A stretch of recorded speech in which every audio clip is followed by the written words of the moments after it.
So I go in the dorm to collect my sleeves. There is a little line in front of me. They start calling me, showing me their IDs and everything. And here comes this guy that I have a great report to. I could notice by his body language that something wasn't right. He turned around, took this fighting stance, and started coming at me. Be advised, the suspect is armed and considered extremely dangerous. And continue on to the prison, and then we'll advise if we're just keep coming here. We'll advise as you get closer if you're still needed. Okay, clear. If everybody hold down the speed, I'm with 125 with the active until front position.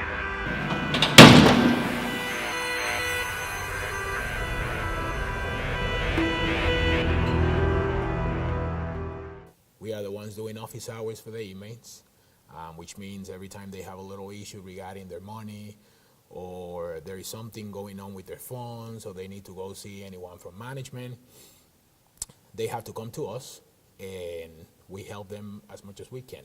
Our main priority is classification. We are the ones in charge of classifying inmates throughout the whole state. CPOs, throughout the whole, the 3 levels of security, minimum pre-release and medium and maximum. So that's pretty much what we do. I've heard it argued that you guys are sort of the forgotten division of law enforcement. Mm-hmm. Talk to me a little bit about that. Definitely, although, by now they have mentioned, they forget about correction officers, whatever. But if you talk about correction officers, everybody knows what a correction officer is. Not everybody knows what a correctional program officer is, or the so-called caseworkers. So I can tell you that we do pretty much the same job they do. There are actually 2 facilities run in the state by CPOs. We take inmates to work. We do pat searches, strip searches. We do urine analysis just like the COs do. The thing is that when you go behind the walls, then you become in a caseworker. When you go to a medium or a maximum security facility, you become a caseworker, and your duties are more directed or driven for classification in what I already told you. So another thing, like for example, in my particular case, my office is located at the very far end of the tier. I'm alone there, or actually I will be alone in a couple of weeks because my sidekick is retiring after 30-something years.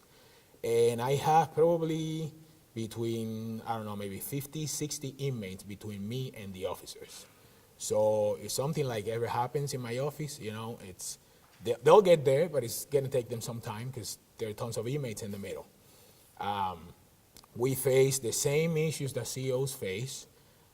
We also deal with some type of PTSD, if you want to call it like that, especially because we have a more open access to documents and stuff. We read FBI documents.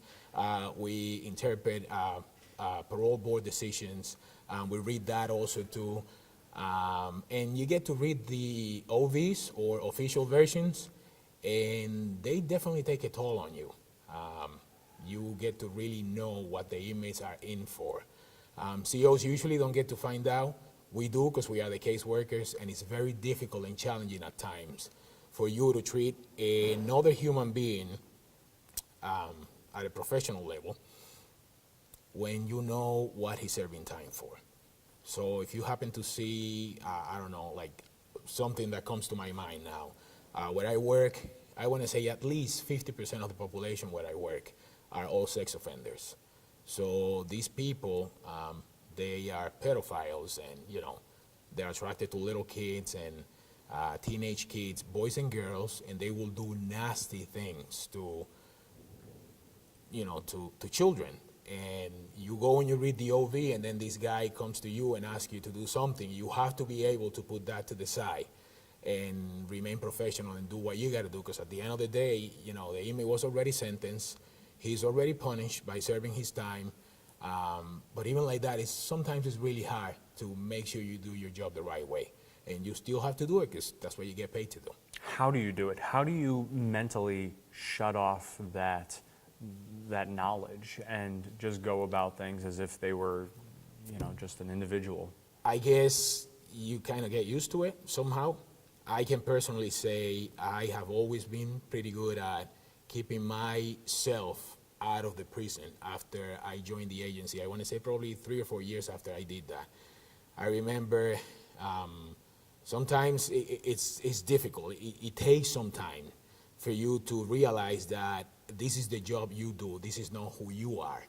So at the end of the day, some people have an issue leaving their issues outside and bring them in with the inmates. And you might find somebody that had an issue with their husband or, their wife, whatever, and they had a rough night, and they come into work here, and all of a sudden he's arguing with an inmate, and the inmate will look at him and say, oh, what's going on here? Because they are not able to leave their personal life out of the field. That happens.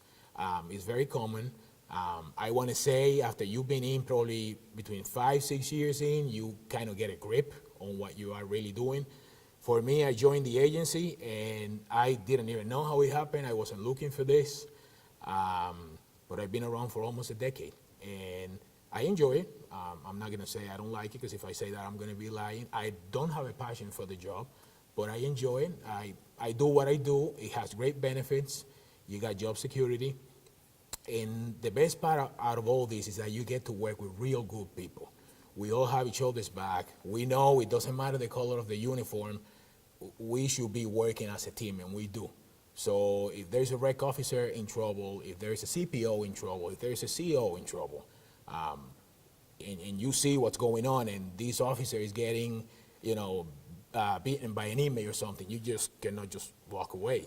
Come on, man. Your fellow officer is in trouble. Like, you should jump in. You should help out.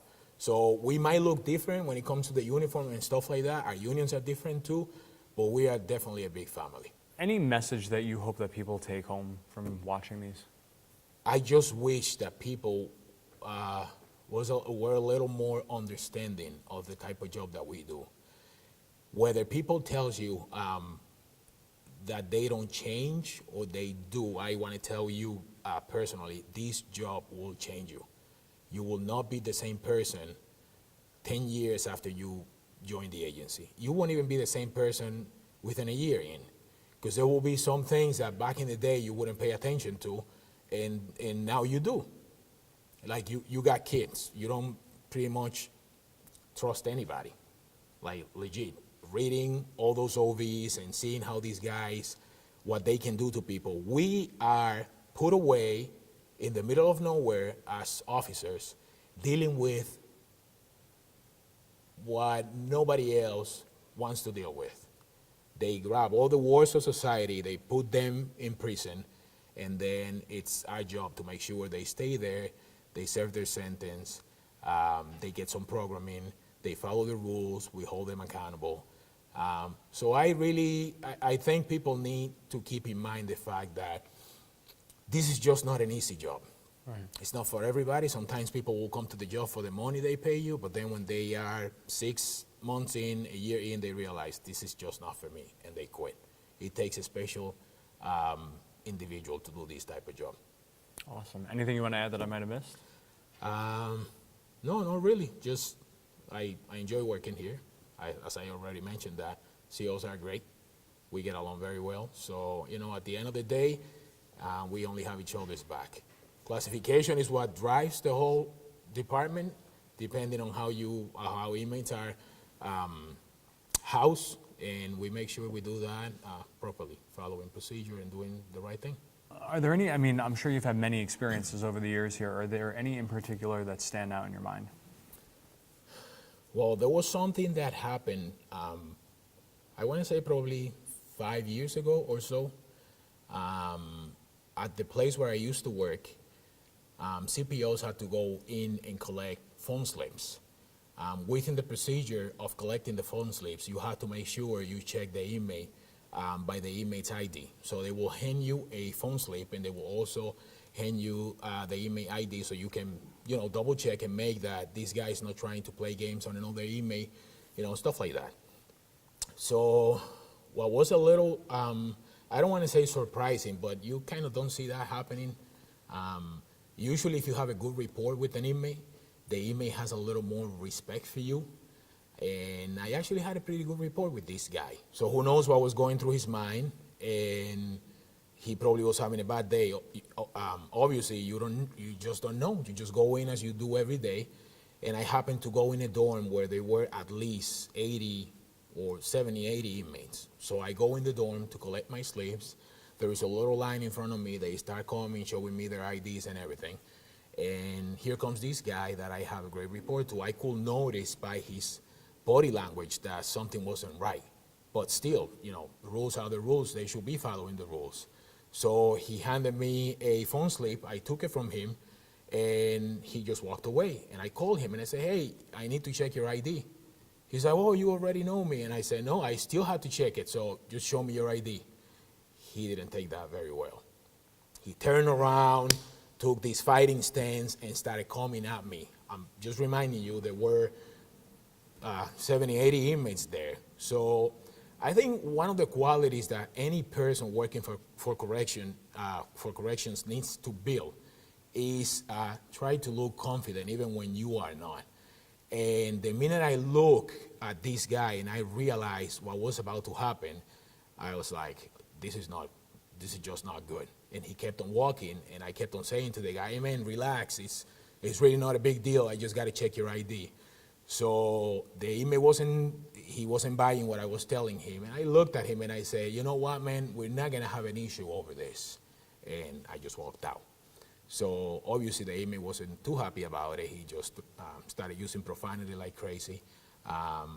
Within maybe 2 minutes or so, I reported it. They took him to segregation, and that was pretty much the end of the issue until he got out of segregation and went down to my office. And believe it or not, he apologized. So stuff like that happens too.